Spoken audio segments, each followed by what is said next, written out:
This was a crime that shocked a small college town and captured the attention of the world. In between. We appreciate everyone who is standing in solidarity with us this evening. We're touched by the outpouring of love and support and prayers we've received over the past 2.5 weeks, and I want each of you to know that you're not alone. 4 University of Idaho students were murdered in a house near campus. Tell me about what a beautiful person she was. Oh, she was so great. She lit up every room she'd come in, and she was just so positive and fun, and we love her and miss her so much. Some feared the murders of Maddie Mogen, Kaylee Goncalves, Ethan Chapin, and Zana Kernodle would never be solved. Police described the case as very complex. On the evening of November 12th and into the early morning hours of November 13th, Kaylee and Madison arrived home at approximately 1:45 a.m. after visiting a local bar and a street food vendor. Who would want to harm these 4 students as they slept in their house? It took over 6 weeks for an arrest to be made. Police would eventually identify the suspect as this man. Detectives arrested 28-year-old Bryan Christopher Kohberger. Hello, how you doing? How y'all doing today? Every inquiring mind wants to know why. Why would Bryan Kohberger do this? The maximum penalty is death and/or imprisonment for life. Bryan Kohberger is a Ph.D. student in criminology who lives just 10 miles away. That's just one of the many questions that have remained unanswered for more than a year now, but the evidence proves it all. On that knife sheath was DNA, likely left there by the killer. Including those 12 times when he's hanging around this house, you better have a pretty good reason for this. Guess what? The defendant, the suspect, the accused, what does he drive? A white Elantra. The way that we have been convicting Kohberger is absolutely appalling and disgusting. I want all the evidence out. I want it to be clear. If I'm the parent of one of these poor kids, he is the boogeyman. Here is all that happened that day, the investigation that followed suit, the evidence, and what lies ahead. Tonight, we're joined by people from around the state and across the country for this vigil. Students, employees, community members, they hold candles on our campuses in Boise, Coeur d'Alene, and Idaho Falls. We've also heard that at this moment people are gathered statewide from Potlatch to Ketchum. On November 13, 2022, 4 lives were taken: Maddie Mogen, Kaylee Goncalves, Ethan Chapin, and Zana Kernodle. I try not to think too much about any of the darker side of the aspects. I just try to stay positive. There'll be days where I have to focus on the negativity, but today's not one of them. I miss her smile, and that she was so giving. When she came home, she was always giving me a hug, always making sure she got a hug before she left the house. Just the simple things. These girls were born 14 days apart. We loved them both so much. It was a great, great story, and I'm sad that it ended, and we lost them both at the same time. I'll never see this car as mine. She paid for it. She felt like this was a super cute car. It was emotional riding with Steve in Kaylee's car on her birthday. Everything seemed normal in Moscow, Idaho, on November 12, 2022. Really did do the social media stuff. Get down, get down. And these girls, you know, they were everywhere, so people got a taste and a look and a feel of who they really were. I think people connected with that. And then if you go back, you can see, like, I hate to say it, but like the last hours of their lives. Those last hours included 2 photos posted by Kaylee. On one of them, she wrote, "One lucky girl to be surrounded by these people." Later that night, Kernodle and her boyfriend Ethan Chapin went to a party at his fraternity, Sigma Chi, about a 5-minute walk from their off-campus house on King Road. According to investigators, that last night, Ethan and Xana go to a party at the Sigma Chi house. They're there till about 1:45 a.m. that morning. Xana's roommates, Kaylee Goncalves and Madison Mogen, were seen at the Corner Club, a historic sports bar in town. A Twitch video from the grub truck recorded Kaylee and Maddie ordering food around 1:30 a.m. after hanging out at the Corner Club bar. And then what was the back? Don't forget to remove the carbonara. The carbonara back of the week. Here, I'll grab it for you. Excellent. And then click see rewards. Enjoy. And it looks like you do not quite have enough points yet. Oh, that's okay. That's okay. $10. Perfect. So about 10 minutes later, the video shows Maddie reaching to grab the food they ordered. Kaylee has her cell phone up as if she's filming the moment. They're laughing with each other until you see them run out of the frame. Maddie and Kaylee hung out for a few minutes, doing what college kids do, looking at Kaylee's phone and, at one point, taking a selfie. Minutes later, the lifelong friends walked away, a guy in a white hoodie trailing behind. Police say the man with them is not a suspect. Kaylee and Maddie took a rideshare home. The driver said he had driven Kaylee, Maddie, and Zana home many times. He said they were all nice, happy, friendly girls. That morning, he dropped off Kaylee and Maddie just before 2 a.m. About 6 minutes later, they arrive at home on King Road. According to an affidavit, Ethan and Zana are already in the house, along with 2 other roommates. They never knew this would be their last days. Everybody here? My name is Chief James Fry with the Moscow Police Department. I'm going to be reading from my notes today because I want the information you received to be extremely accurate. The 4 were stabbed with a knife, but no weapon has been located at this time. There was no sign of forced entry into the residence. Based on details at the scene, we believe this was an isolated, targeted attack on our victims. Right away, I think everyone knew this was going to be a big story. I mean, you've got 4 college students taken down at once inside the same home, and the chief comes out pretty quickly and says, listen, no forced entry here. This was a targeted, isolated attack. So most of us thought it should be solved pretty quickly, but that's not what happened here. People around the state of Idaho started following the story, and then around the world. These young adults were in the prime of their lives. Even the community and the professors aired their feelings. To all our students and our faculty and our staff, and it's been just a struggle to get through this last week. So, How hungry is this university, this town, for answers? very much so. The fact that there isn't an answer makes this even worse, you know. All of us are shaken. I've heard from people all across the country talking about this tragedy. It's a small college town. We all know each other. People in the community knew these students, so everybody's affected one way or another. And part of it's because we just don't know anything yet. As the days and weeks passed, it seemed as if the police had little to go on. It would be a daunting task trying to figure out who killed the 4 students. The house where the murders happened was on Greek Row, just off campus. Even the prosecutor's attorney, Bill Thompson, felt the pain. We also met the prosecuting attorney, Bill Thompson. Any new details? Nothing that I can share. How was the crime scene? I can't talk about it. Everybody's working together. The investigation is still active, absolutely. How long they're going to stay here at the home? Don't know, as long as they need to. Days after the murders, family and friends of Kaylee, Maddie, Ethan, and Zana gathered to pray and to remember them. This isn't at all intimidating, I must say. And I didn't write any of the funny stories that we talked about. That is service.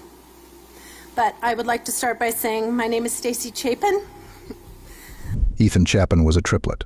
His siblings, Maisie and Hunter, attended the University of Idaho with him. His mother, Stacy, talked about the memories the family shared. Have it hit national news. I mean, we're more concerned, Ethan was a triplet, and that's a big thing. There's a couple of things. Ethan was a triplet, and that's the most important thing for us because we have these other 2 kids that are very impacted by this, and they need to be lifted up and cared for. And I think the other thing that's important to us is the reason why we've agreed to do this is, number 1, you're local. And number 2, it's important for us to get Ethan's story out. We don't really want anybody else representing him. And it's hard to have people speaking on his behalf. So we think it's best for us to do this.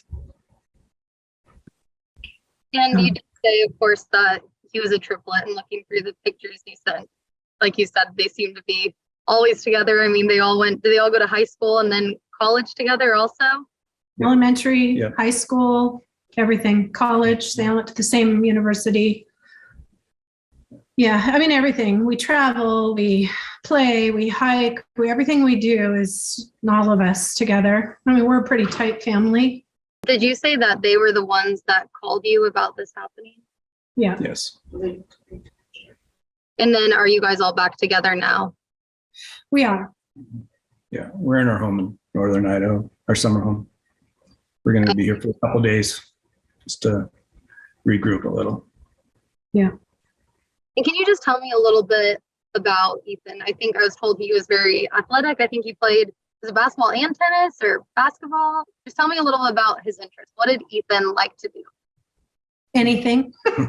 You name it, he played it, literally.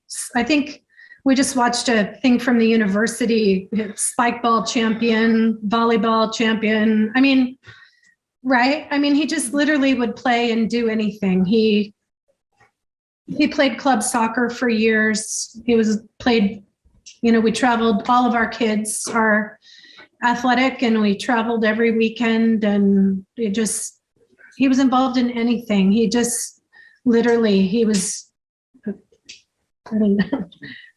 He just loved to play everything.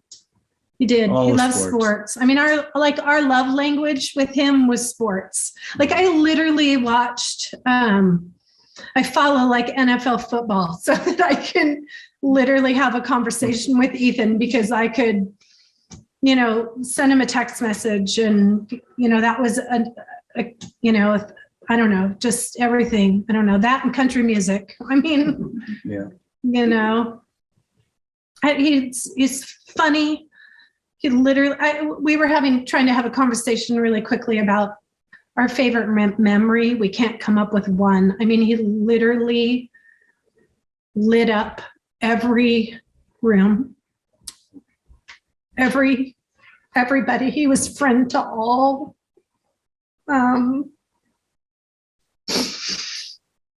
He was an incredible human. I mean, one of a kind, popular. I mean, not that that matters, but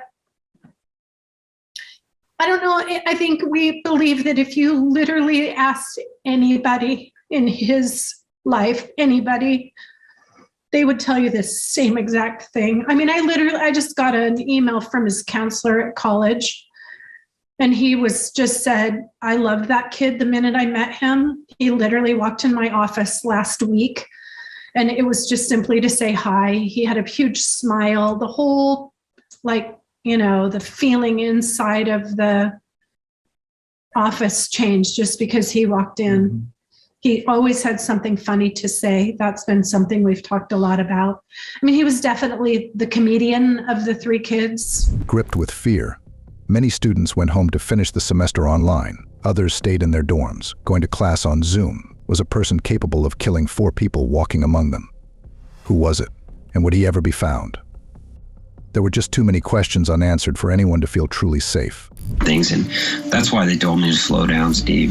This thing, me as a father, it's never fast enough, and I want to just charge ahead probably just like a dumbass, but that's what I knew.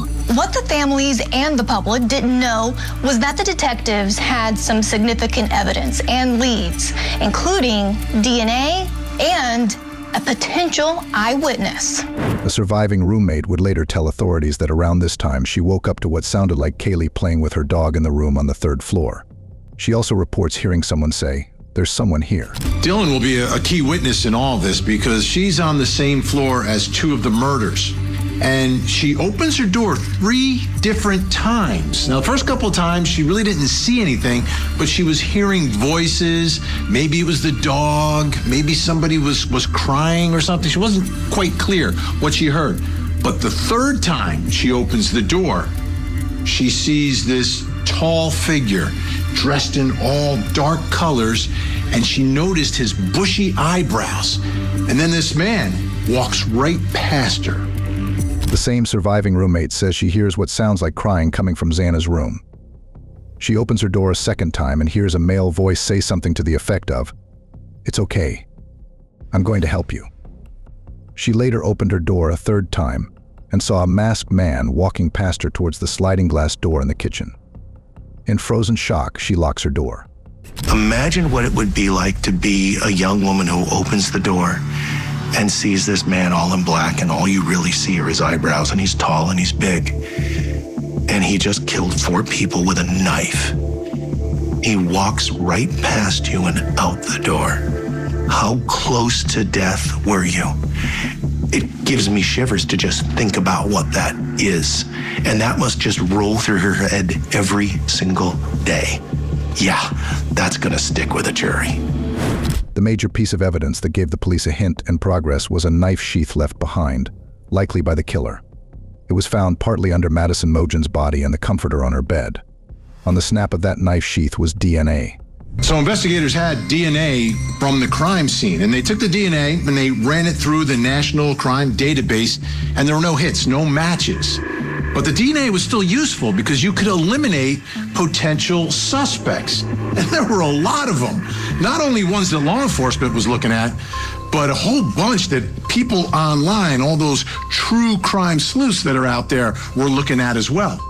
I'd made a video a few weeks ago. Jeremy Regan was included in that video, and a lot of people since then have said that he seemed very suspicious or he was the murderer. Jack Ducour and Jake Schreiger are the boyfriends of Kaylee and Maddie. Investigators looked into them but cleared them of any suspicion. These 2 guys are the boyfriends of Kaylee and Maddie. As a matter of fact, Jack shared a dog, Murph, with Kaylee. So a lot of people are looking at them, and investigators looked at them as well, but cleared them. So law enforcement says these guys are innocent, but the folks online weren't convinced. Additionally, Jack Showalter, referred to as Hoodie Guy, was present at the food truck with Maddie and Kaylee and appeared suspicious in the video to some observers. We're the official source of information. Individuals who are being harassed in this situation, people need to be careful. Detectives gathered recordings from homes and businesses all around the area at the time of the murders. One thing stood out: a white Hyundai Elantra. Through our investigation, that car was in the area during the time of the murders.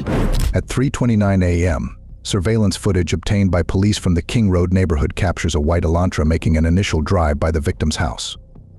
Authorities say this car will make another 2 passes in the next 30 minutes. Then, at 4:04, they say it was back for a 4th time, stopping in front of the house before traveling on to do a 3-point turn. It then drove past the house again and out of the camera's view. At 4:20, it was back in view and leaving the area at a high rate of speed. This white Elantra, and there's an officer, a campus police officer from Washington State University, across the state border, who decides to run a list of all the white Elantras on campus. And he finds one. It's registered to a guy named Bryan Kohberger. They also found out that this car had been pulled over twice in the months before the murders, once in Moscow and once in Pullman. Hello, I am Officer Loangus. Stops being audio and video recorded.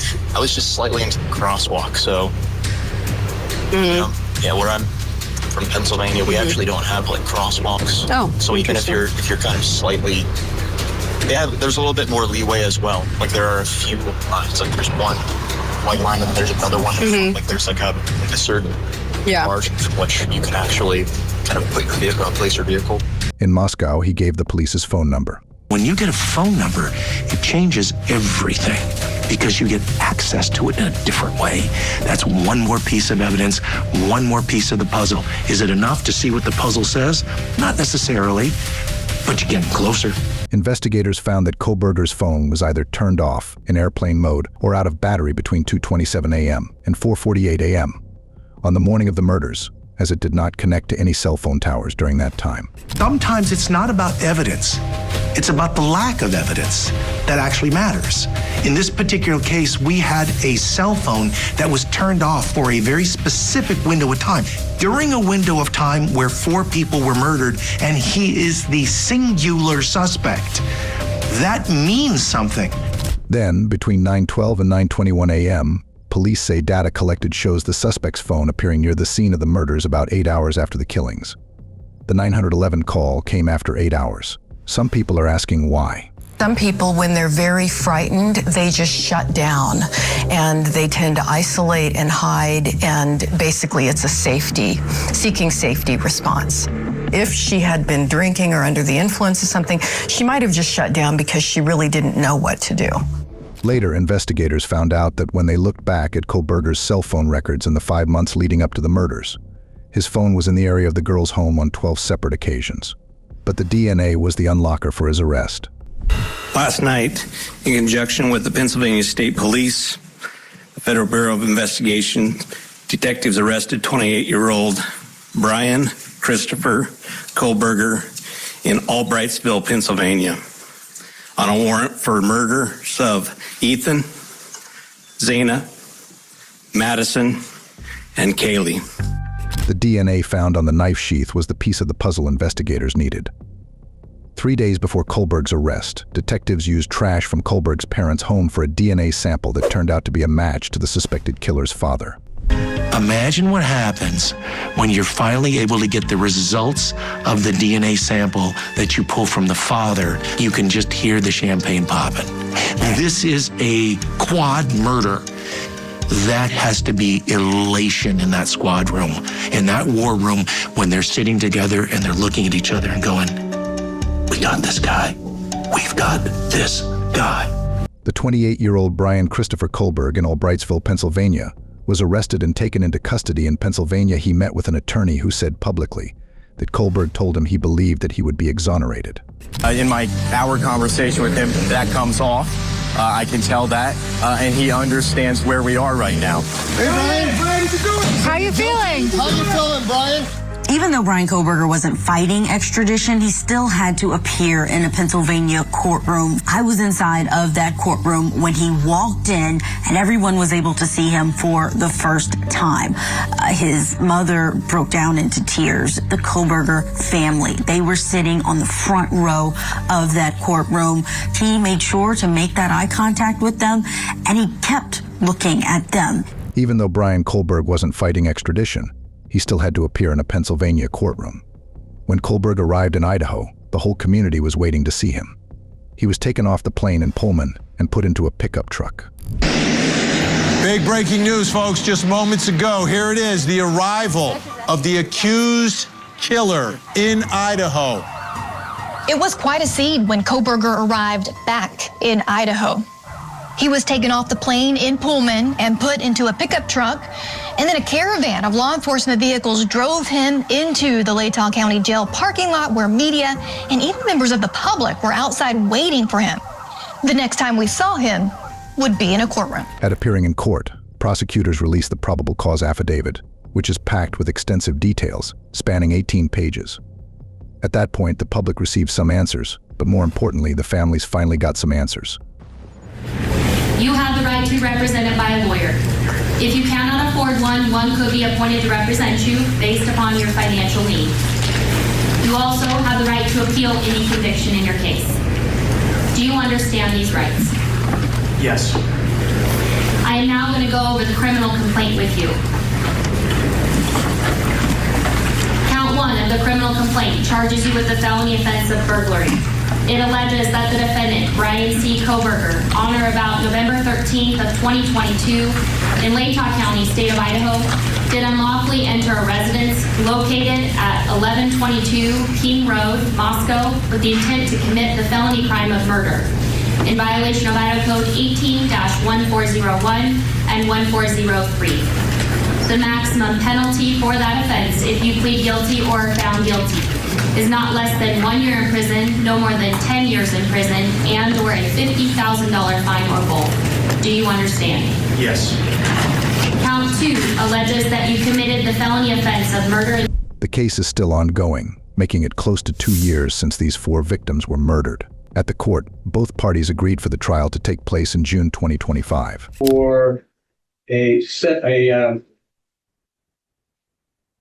scheduling order, and I think we're about 13 months from the arraignment, and I think at this point, this is my opinion, that we're getting to a point of diminishing returns, and I sent to counsel last Friday on a proposed scheduling order for a lot of things, deadlines, including setting the trial.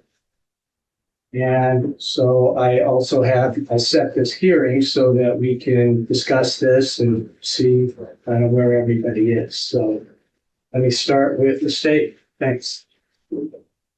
Thank you, Your Honor. We've reviewed the court's proposed scheduling order with the attorney team, and we are agreeable to it. It makes sense that we do the trial in the summertime when high school is out across the street and when the university is out and the conflicting activities.